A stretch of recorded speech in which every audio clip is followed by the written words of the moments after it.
Hey everyone, this is Dan Dix here from Press for Truth, and we are currently standing right out front of the RBC main headquarters here in downtown Toronto, which is literally just down the street from the Metro Toronto Convention Centre. Now, we thought it was important to come here today because of what happened last week in Ottawa. As many of you know, there was a firebombing at an RBC bank in Ottawa just last week by a group who was calling themselves the FFFC Ottawa. Now, I do know that a lot of local anarchist groups in Ottawa are trying to distance themselves from the group. They're saying, we don't know who they are, we don't work with them, we are not violent. These guys just kind of popped up out of nowhere. Another interesting note to make is the fact that governments and authorities, agencies like the RCMP, the CSIS, Canadian Security Intelligence Service, engage in a manipulation technique known as false flags.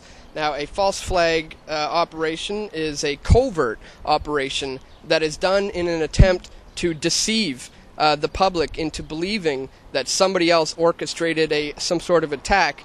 The term was derived from the military. It's literally the concept of flying the flag of another country when you're doing an attack.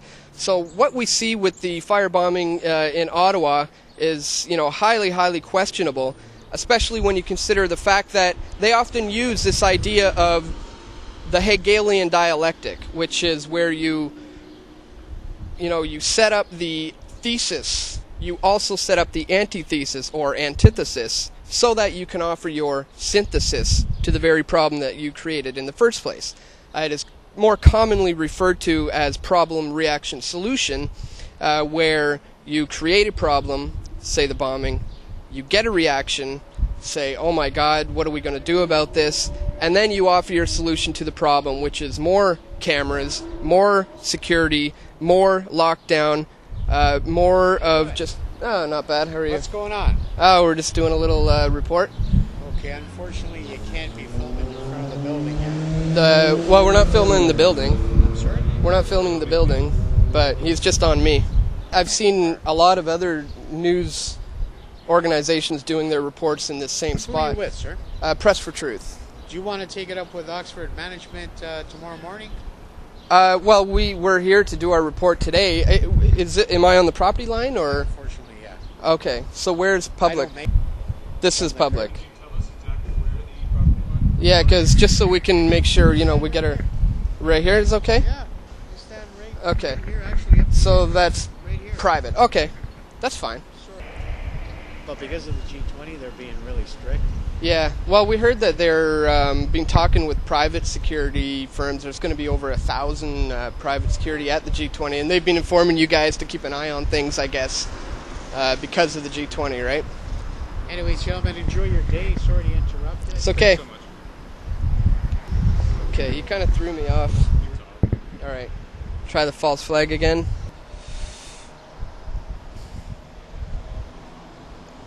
Now, it's extremely important to note that there is a history of government agencies and authorities such as the RCMP and the CSIS, Canadian Security and Intelligence Service, for carrying out something that is referred to as false flag operations.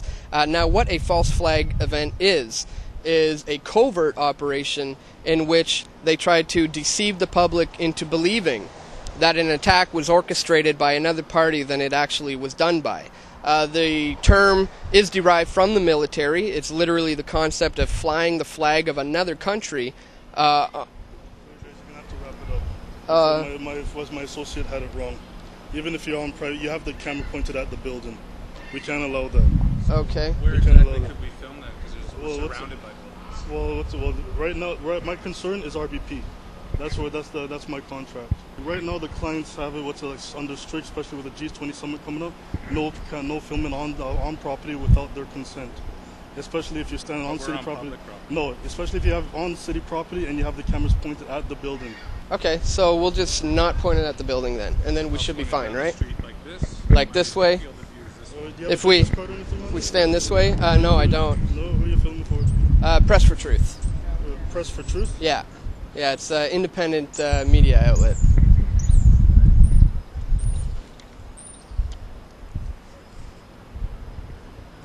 This is you have a website or anything? Yeah. It's pressfortruth.ca. Yes. Can I get one of your names or anything? My name's Dan. Yeah? Yeah. Last name, Dan? Is there any reason why you need my last name? Last initial, if you don't want to give me your last name. No, I don't really want to give that. The police need an excuse to be able to clamp down, like we're seeing like today. You know, we're just doing our report and we have a couple security guards come out. We have 2 police officers there behind us watching us. They need an excuse to be able to do things like this. CSIS, the Canadian and Security Intelligence Service, which is basically our version of the CIA or FBI here in Canada, has stated on their website that anti-globalization activists are to be considered terrorists.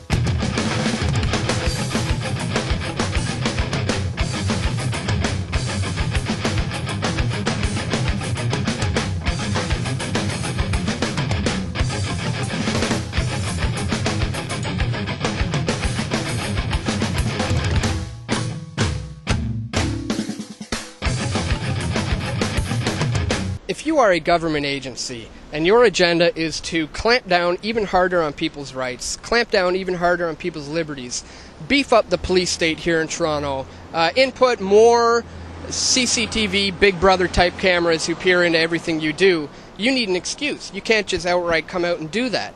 So with the G20 coming to town, they now have the perfect excuse to install more CCTV cameras, like you see the ones going up behind me. Now, they have stated that there will be upwards of 70 new cameras going up and around, all around the GT, the Toronto core. Now, they did state that after the G20, the cameras will be taken down. However, if you study their track record, just 2 years ago, the City of Toronto stated that they were going to be putting up new cameras in the Club District, which is just down the street. At the time, they stated it was going to be a trial period and it was going to be a test.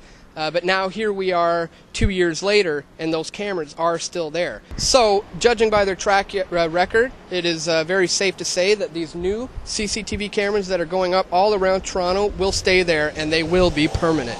Any ID on you? I do have ID on me. Can you give it to me?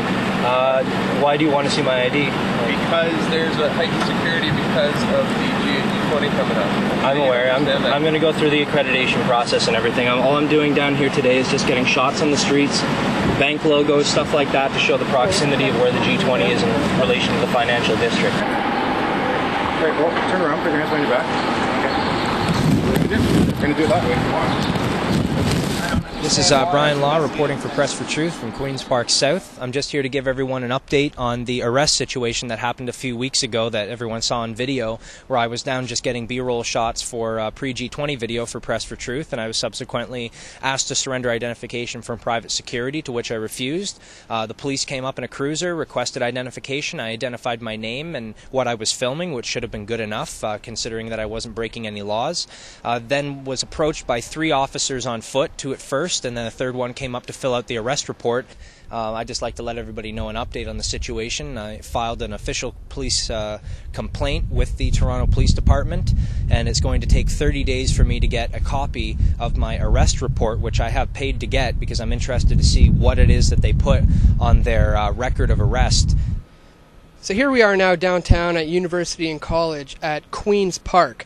This is the new location that they have designated for the free speech zone for the thousands of protesters that are going to be coming into the city for the G20 summit. Now, as some of you may have seen from our video about 2 weeks ago, we were doing some reporting from Trinity Bellwoods Park. That was the original site for the designated free speech zone. But since then, they have changed the location to be here on the north side of Queen's Park. Now, organizers of a lot of the protest groups here in Toronto have stated that, you know, it doesn't matter where you put this so-called free speech zone, they're not going to confine themselves to that area anyways, nor should they. In Canada, under our Charter of Rights and Freedoms, we have the right to be seen and to be heard. So we don't feel that protesters should be penned into a particular area to exercise their free speech. So if these people do venture south and want to make their way towards the convention center, by all rights they should be able to do that. Now, there may be people out there who say, well, if all these thousands of protesters walk into the street, you know, you're going to shut down the city. No, it's not the protesters who are going to shut down the city. It's the international globalists who have held the G20 summit in the downtown core who are going to shut down the city.